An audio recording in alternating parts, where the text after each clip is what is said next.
beat hanggat dinidelay ng Senado. So totoo that we're pressed for time, and each day na lumilipas na wala tayong ginagawa, mas nagiging real at mas nagiging complex yung problema na yun. Kaya we appeal to the Senate na i-convene na agad. We appeal to the President na magtawag na agad ng special session. Let's begin this process. Tama. Tama di po ba? Kasi, I mean, kasi po yung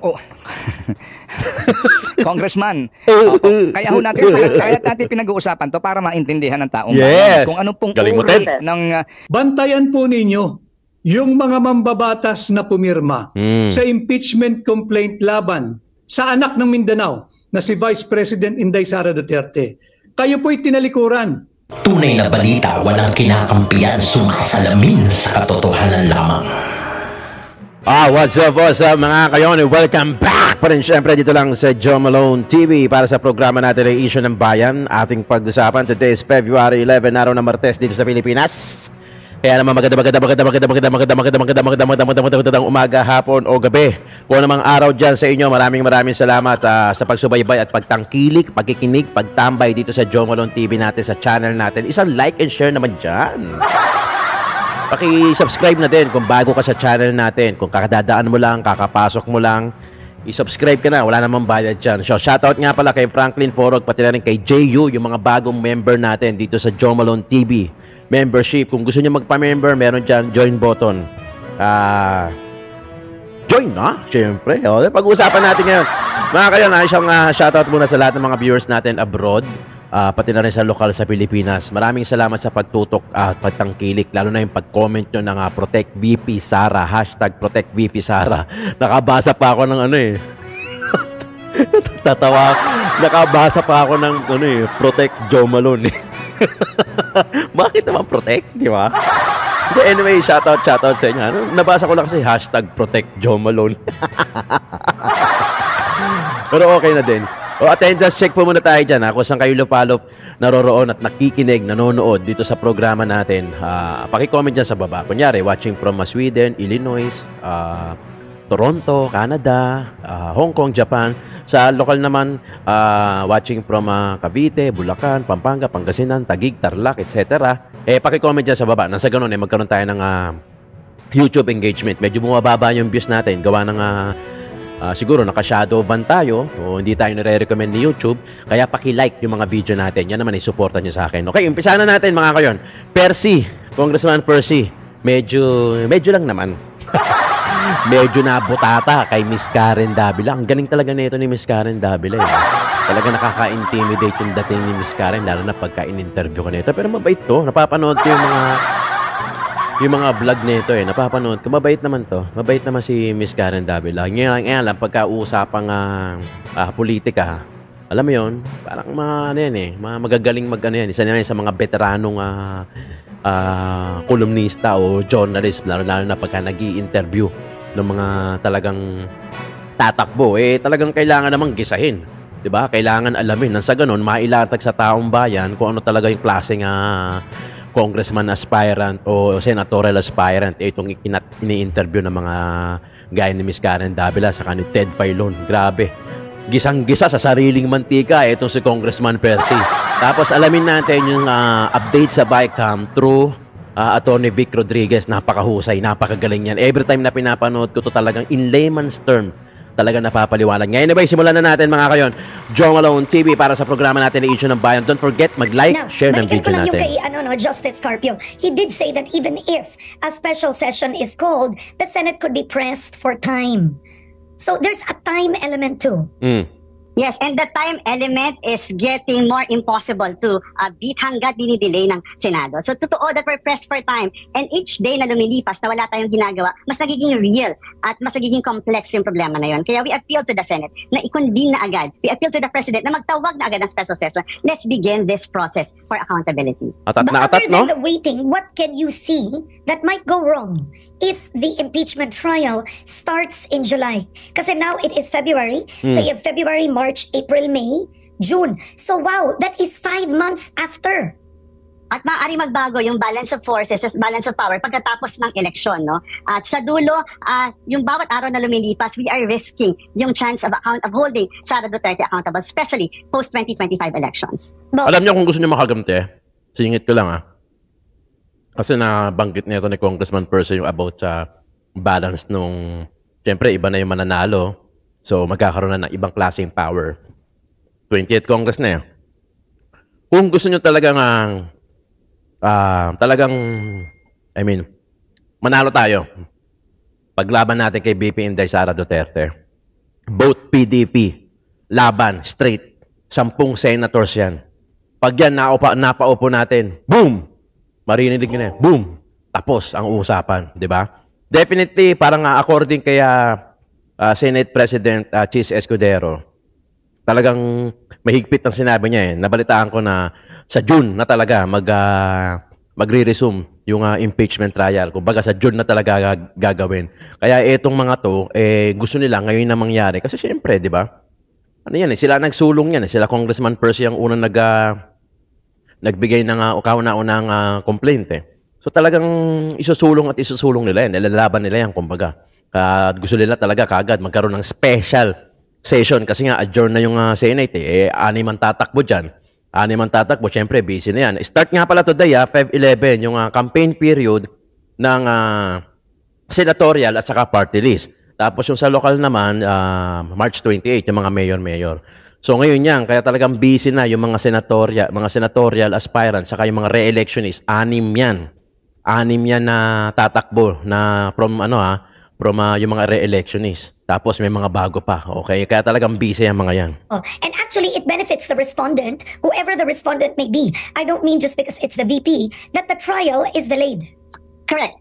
Habang humahaba yung proseso, mas mahaba yung panahon niya para maghanda, para mag-consolidate ng forces, para isabotahe itong prosesong ito. Oo. So why do you think is the president allowing this? Medyo mind-boggling talaga yan, Karen. That's why, inuulit-ulit panawagan, please do not stand in the way of accountability. No? Kinakailangan ng political will on this. Alam ko, atat sila, no? Pressures ang galing from various forces, pero malinaw ang posisyon ng taong bayan. Ang taong bayan ay sumusuporta sa proseso ng pagpapanagot sa mga abuso sa kapangyarihan. Atat na atat talaga sila, no? Even though na merong malaki yung percentage daw, survey, na gustong may impeach si VP Sara, hindi natin malaman kung ganino galing yung mga survey na yan. Pero ito talaga nakikita ko Maraming nangyayari sa Senado Yung iba sinasabi, sumasayaw. Yung iba naman naghihintay ng talaga ng susunod na mga lineup ng bagong senator. Naghihintay sila, yung iba naman sinasabi namamangka. So depende yan. Alam yung mga ganyan, yung mga politics expert, alam na nila yan Alam na nila kung ano yung nangyayari. Tayo medyo nag-o-observe pa lang, tinitingnan natin both sides, di ba? Kasi talagang kung mananalo yung PDP laban, both straight, 10 yun. 10 yun. Ilan lang yung kailangan para hindi ma-convict si VP Sara na botohan kasi magbobotohan yan sa Senate di ba? Kaya, PDP laban, vote. Straight na natin yan. Mauhusay ang mga yan. Nandiyan na sila Senator Bato de la Rosa, sila Attorney Vic, sila Jimmy Bondoc, yan. Nandiyan yan. Si Attorney Vic, independent naman to, pero mahusay naman yan. Panoorin naman natin itong Bayan. Salamat po, sir. Ang galing mo, Ted! Grabe, ang tapang ni Ted. Bakit si Ted na nga lang pala talaga yung naririnig natin, no? Sa lahat ng mga journalists, yung mga reporter na yan, bakit si Ted na lang talaga yung parang may bayag na talagang nagsasalita, nag-i-interview, talagang sinisiwalat, talagang alam mo si Ted, talagang kung totoo, kung sa pagiging totoo, siya lang yung talagang wala siyang pake kahit sino ka. Basta malaman dapat ng taong bayan kung ano yung totoo. Di ba? Salute, Ted. Grabe ka. Bakit po natin sinasabi na isang malaking diversyon itong impeachment complaint laban kay Vice President Inday Sara Duterte? Babalik po tayo sa sentro Ang totoong issue ay ang pangbubudol na ginagawa ng Marcos administration dito sa ating na-discovery, na-bisto, at ngayon nga po isang ganap na kaso na, yung mga blanco dyan sa final, ratified, approved, and filed by Bicameral Conference Committee. Mahalaga po kaso na balik tayo doon sa totoong issue. Hindi po tayo magpapadala dito sa panibagong panlilinlang o pangbubudol ng Marcos administration. Hindi na po sila makawala hindi sila makatakas dito sa isang napakalaking kaso na napaka-anomalyang 2025 budget na sinatawag nga natin na isang unconstitutional, illegal, invalid, at criminal. Tingnan nyo to Tingnan nyo to. Yung mga congressmen, tatandaan nyo, bago pa maipasa yung impeachment na yan. Yung mga congressmen, talaga naniniwala na sila noon na talagang hindi aabot yung impeachment. Kasi nga, due to time constraint. Time constraint, lagi yung sinasabi nila. Lumabas yung BICAM. Diba? Nagkandaleche-leche ang buhay nila. Diba? Maraming nagsabi na oo, may nakita. Marami din nagsabi na oo, walang nakita. So medyo sinadya pa nila talagang I don't know for me, parang sinadya pa nila talagang guluhin na hindi tayo bigyan ng konkretong sagot, di ba? Para talagang malito tayo. Hindi umubra. Hindi umubra kasi hindi tinantanan ni Atty. Vic saka ni Congressman na Ungab yung issue ng BICAM. So biglang all of a sudden, last 2 minutes, biglang lumabas at naipasa na yung impeachment. Boom! Sumabog, di ba? Naging issue, pinag-usapan ng mga social media influencer, pinag-usapan ng mga political vlogger. Ito na lang after ng resign all ni nila Shelo Magno, di ba? Asa na si Shelo Magno ngayon? Wala na. Ano na? Hindi na napag-uusapan. Hindi na rin kino-content, di ba? Hindi na rin kino-content ng mga vlogger. Hindi na rin lumalabas sa feed ko. Di ba? Si Shelo Magno, wala na, di ba? I mean, nanahimik bigla. Ayaw ko kung nanahimik siya. Pero wala na, hindi na siya pinag-uusapan. Hindi na rin ako kumukuha ng video sa kanya. Diba? Biglang boom. All of a sudden, di ba? Ang ganda na sinasabi niya sa BICAM. Tinawag pa niya na si Martin Romualdez ata na parang mayroon pa siyang hashtag Martin Romualdez Challenge. Sabi pa niya na kung parang gusto mo naman din matawag na Ayuda King. Di ba? Ganun pa. Kinuwaan ko pa siya ng video kasi feeling ko atin siya di ba? Tapos biglang resign all. Lahat pinag-resign. Walang gustong matira. Di ba? Ano pa naman isa lang yung dalawa o tatlo. Gusto nyo lahat resign all. Sino gusto nyo maupo dyan? Grabe naman, pati janitor, dinamay niya. Gusto resign all. Janitor, nagtitimpla ng kape. Di ba? Yun yung sinasabi ko. Na diversion kasi yung gaya na sinasabi na Atty. Vic. Marami nang nakakakita na hindi naaabot yung impeachment. Lumabas yung BICAM. Kaya na, hanggang sa naging kaso na, ang sipag lang nila Congressman Ungab sa kanito ni Atty. Vic. Talagang hindi sila pumayag na matapalan yung issue na yun. Kaya talagang lumabas bigla yung impeachment, di ba? Tapos ngayon, minamadali nila. Di ba? May pagka tinignan mo yan, logically, pag tinignan mo yan, sinusuri-suri mo yan, ang makikita mo sa dulo ng eskinita, Duterte ang dahilan. Tandaan nyo yan. Sapagkat nakita natin na 28 items po ang blanco at sa 28 niya, nagkakahalaga po lahat ng higit kumulang 241 billion pesos. Napakalaking pera. Pera po nyo yan. Pera ng sambayan ng Pilipino at yan po ay dapat nating pakaingatan at bantayan. Dati, pag napapanood natin yung BICAM, wala pang 241B di ba? Wala pa. Ano pa lang? Blanco pa lang. Ngayon, nag-come up na sila doon sa total na nalaman na nila. Parang more or less 241 billion. Di ba? 241 billion. Ang yaman ng Pilipinas, di ba? Pero ang dami naghihirap sa kalsada. Ang nangyari po kasi, yung mga nanumpa na mambabatas, kanila pong sinumpaan na kanilang pakakaingatan ang bawat sentimo na pera ng Pilipinas, na pera ninyo, pera nagmumula sa buwis na inyong binabayan, pinabayaan po nila sa ngalan ng korupsyon, sa ngalan ng kurakot. Saan ho kayo nakakita? Mangbabatas sila, mga veterano na. Yung ilan dyan, nakailang balik na sa Senado. Yung ilan dyan, nakailang beses nang balik sa Kongreso. Ano hong ginawa nila doon sa Bicameral Conference Committee report? Nagpasa lang naman ho sila ng blankong Bicameral Conference Committee report. Blanco ho, 28 blanks. Grabe. 28 items ang blanco, hindi po maaari yun. And I'd like to take this opportunity to remind everyone, tayo pong mamamayang Pilipino. Yeah. Alam ho nyo, may ginaganap yata ngayong linggong ito ay ginaganap ang League of Municipalities of the Philippines. May convention sila dito sa National Capital Region ginagawa.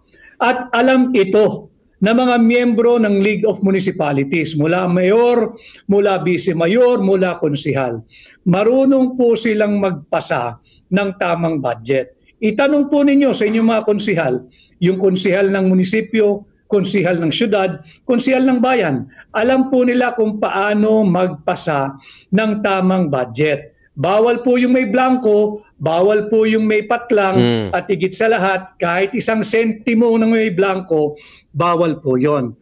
Kaya ako po pinapaliwanag at tutungo nga po tayo, isa na naman ng pambubudol ito eh. Itong isinampang impeachment complaint laban kay Vice Presidente Inday Sara Duterte. Lagi ko nga akong sinasabi, lalo na yung mga kababayan natin dyan sa Mindanao, bantayan po ninyo yung mga mambabatas na pumirma sa impeachment complaint laban sa anak ng Mindanao na si Vice President Inday Sara Duterte. Kayo po'y tinalikuran ng inyong mga mambabatas. Ito po'y pagtatraidor sa isang anak ng Mindanao na tapat na naglilingkod sa ating bansa bilang Vice Presidente. Hindi lamang ho pera ang ninanakaw ng mga tiwaling mambabatas.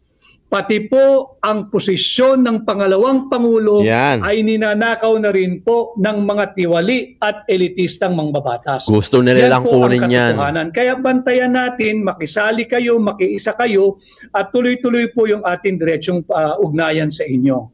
Tungo po tayo ngayon dito sa unconstitutional din na ginawa nilang impeachment complaint. Sabi po ng press release ng House of Representatives, ang ifinail daw po nila, garila po galing ito ay verified impeachment complaint. Mahalaga po yung sinasabing verified. Yan. Ano po ba yung verified? Silipin po ninyo yung Article 11 Section 4 ng ating saligang batas. Importante po ito Ang galing nito, talagang by the book na itong si Atty. Vic. Talagang pag sinabi niya, tignan niyo sa article, kailangan bubukas ka na kaagad. From Mindanao, Zamboanga del Sur, si Neil Born C3. Maraming salamat. Subscribe ka sa akin, ha? Malinaw po sa atin doon sa Article 11 Section 4 na yung modality o yung vehikulong ginamit ng mga mababata sa mababang kapulungan ay yung automatic transmittal ng impeachment complaint na nagiging articles of impeachment patungong Senado. Wala po tayong pagtatalunan doon. Kapangyarihan po exclusive ng House of Representatives na mag-initiate ng impeachment proceeding laban sa mga impeachable officers katulad ng Vice President. Wala po tayong pagtatalunan doon. Ibigay po natin yan sa mga miyembro ng mababang kapulungan.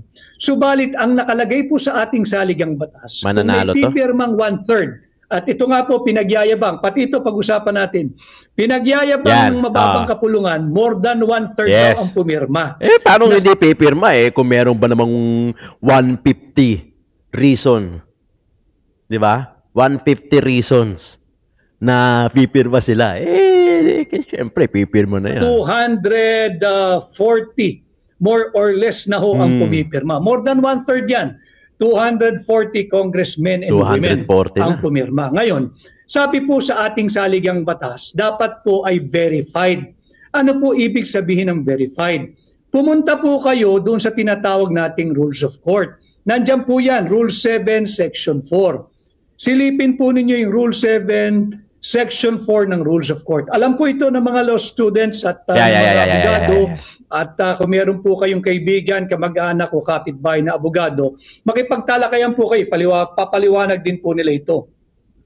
Ayon po sa Rules of Court, yung Rule 7, Section 4, malinaw po dyan, dapat yung verification page, meron po kasi dyan na iyong pinapangako at yung sinusumpaan na ang iyong reklamo ay base sa iyong personal knowledge o dili kaya ay base sa authentic document na inyong binasa. Mahalaga ho yun Kinakailangan iyong binasa yung complaint na pinirmahan mo.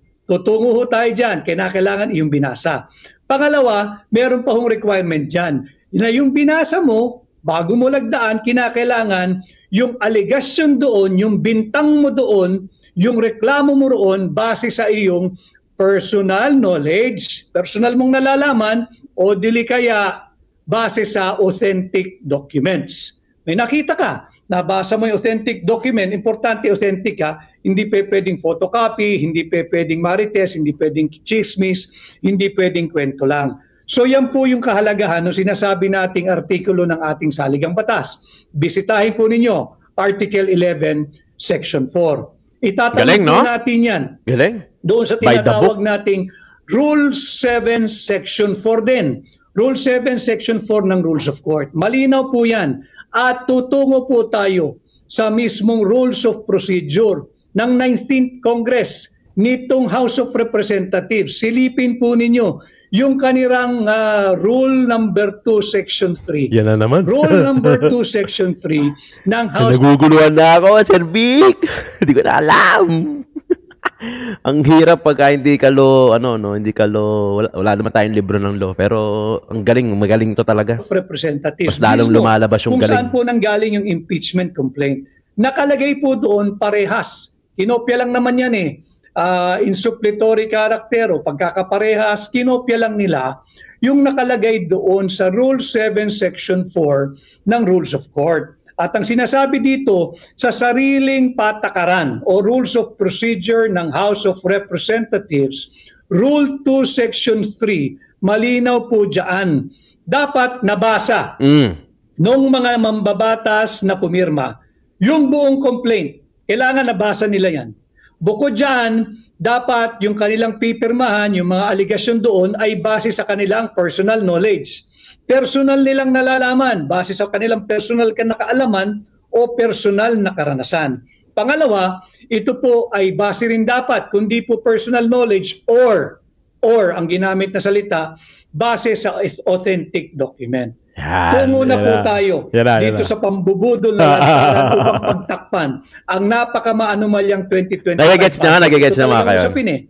Alam mo ninyo, sabi nung una, pinagyayabang nila, 215 congressmen ang pumirma. Nadagdagan pa yan bago ito itrinansmit sa Senado. 215 ha. 215. Ang usap-usapan noon ay nagsimula yung kanilang caucus ng alas 10 ng umaga nung araw na kanilang pinirmahan yung impeachment complaint. Alas 10 ng umaga, natapos po sila bago mag alas 5 ng hapon. So tanggalin na po natin yung lunch break. Tuloy-tuloy, wala na silang break. Pagbigyan na natin. Kaganon sila siguro kasi sipag 7 hours po. 7 hours. Base doon sa ating saligang batas, base sa Rules of Court at base na rin dito sa Rules of Procedure ng 19th Congress ng House of Representatives, Rule 2, Section 3 ng sarili nilang panuntayan, kinakailangan nabasa. Imaginein ho ninyo, verified, there are only 60 minutes in 1 hour. Lagay po ninyo yung 32 pages na verified impeachment complaint ay binasa, assuming binasa talaga ng bawat isang mambabatas ng 10 minutes each. Kasi babasahin mo At pag binasa mo, kinakailangan iniintindi mo yung aligasyon sapagkat seryosong usapin ito. You are trying to rob the Filipino people of a lawfully, democratically, legally, and constitutionally elected Vice President. So dapat yan line by line, inuunawa mo at sinisiguro mo base sa iyong personal knowledge or authentic document. There are only, kung tigto sa 10 minuto, sa isang oras ang makakapirma lang pag kanyang pinag-aralan ay 6. Kasi tig sa 10 minuto ay 60 minutes Doon po sa 7 oras na sila'y nagpulong-pulong, lagay mo ng 6, i-multiply niyo po yung 6 na pipirma kada oras times 7, lalabas po dyan, ang makakapirma 35. Lang talaga ay 42 congressmen and congresswomen. Ngayon, saan galing? Yung 215 na pumirma. Mabilisan, attorney. Mabilisan. Naintindihan ba nila? Base ba ito sa kanilang personal knowledge? O base ba ito sa authentic document? Pahabain po natin. Lagay na lang natin, marunong po silang lahat mag-speed read. Talagang mabibilis magbasa. At talagang matatalino na, intindihan nila yung aligasyon na kanilang ibinibintang at ipinupukol sa ating pangalawang Pangulo. At dahil sa kagustuhan nilang nakawin ang posisyon ng pangalawang Pangulo, minadali nila. Lagay po natin na tigli 5 minuto kada magbabasa at pipirma. Kung 5 minuto kada kongresista, sa loob ng 1 oras, 12 kongresista lang ang maaaring makapirma. Kasi nga ho, 5 minuto And times 12, di 60 minutes. 1 hour. 7 oras po silang nagpulong. Closed door. Lagay mo na. Walang lunch break. Wala lahat. Walang toilet break. Walang water break. Walang break lahat. 7 hours. Lagay po ninyo yung 12 times 7. Yan, 12 times 7. Kada oras may 12 pipirma. 70. Sa 7 oras, ang makakapirma lang ho, na umunawa, umintindi, 74. At binasa, ay lalabas sa 84 congressmen and women. 84. Sa buong araw na yun na sila'y nagpulong ng 7 oras. 84. Saan galing? Yung 215 signatures. Ibig sabihin, merong hindi nagbasa, meron na lamang pumirma. Ano naman ho ngayon, kung tanong ninyo, kung hindi niya binasa, gusto niyang pirmahan. Bawal po kasi yun. Yun po, yung mahigpit na seguridad na binibigay ng ating saligang batas. Pagdating doon sa 1/3 na pipirmahan at i-endorso ng mga mambabatas, kinakailangan po verified impeachment complaint. Ano po uli ang ibig sabihin ng verified? Ito po'y dapat binasa, naintindihan, naunawaan, at ito'y base sa kanilang personal knowledge or authentic document. Ngayon, kung sila po'y magpapalusot na naman, at bubuduli na naman tayo, sabihin nila na 2 araw nilang ginagawa itong makabudol na impeachment complaint, multiply nyo lang po yung aking halimbawa. Kung 10 minutes each, sa 6 hours, per hour, 6 lang ho makakapirma. Sa 7 oras, 42. Kung 2 araw nilang ginawa iyan, ganun din 84 lang ang makakapirmang umunawa doon sa kanilang verified impeachment complaint sa loob ng 2 araw. Hindi pa rin po mapapaliwanag bakit 215. Ngayon, kung sabihin po natin na nag-speed read nga po sila, magagaling sila, matatalino at henyo sapagkat sila lang ang nakakasagot ng 3 plus blank is equal to 6.325 trillion. Ipagbigyan na rin po natin sila dito. Kung 12 kongresista po ang pipirma kada oras, sa 7 oras ay may 84. Kung 2 araw nilang trinabaho yan, 168 congressmen lamang po ang makakapirma. Sa 2 araw na yan, 168. 215 saan galing? Yung 215 congressmen. Paano nakapirma? Yung 215 congressmen doon sa impeachment complaint. Kung imposible na makapirma ang 215 sa 2 araw, higit pong imposible na makapirma yung 215 sa loob ng 1 araw, sa loob ng 7 oras na wala na pong break. Kaya sinasabi natin na talagang kulang, mali at hindi na naman naaayon sa ating saligang batas itong verified impeachment complaint. Malinaw, di ba? Pag yan, hindi nila magigets yan. Kasi, ang nakikita ko dyan, syempre, pirmahan na lang yan. Di ba? Pirma na lang yan. Sige na, pirma. Kaya naabot talaga nila yung 215. Kasi last minute Di ba? Last minute. Pasarado na yung yung Senado Di ba? Ganun kalupit. Di ba?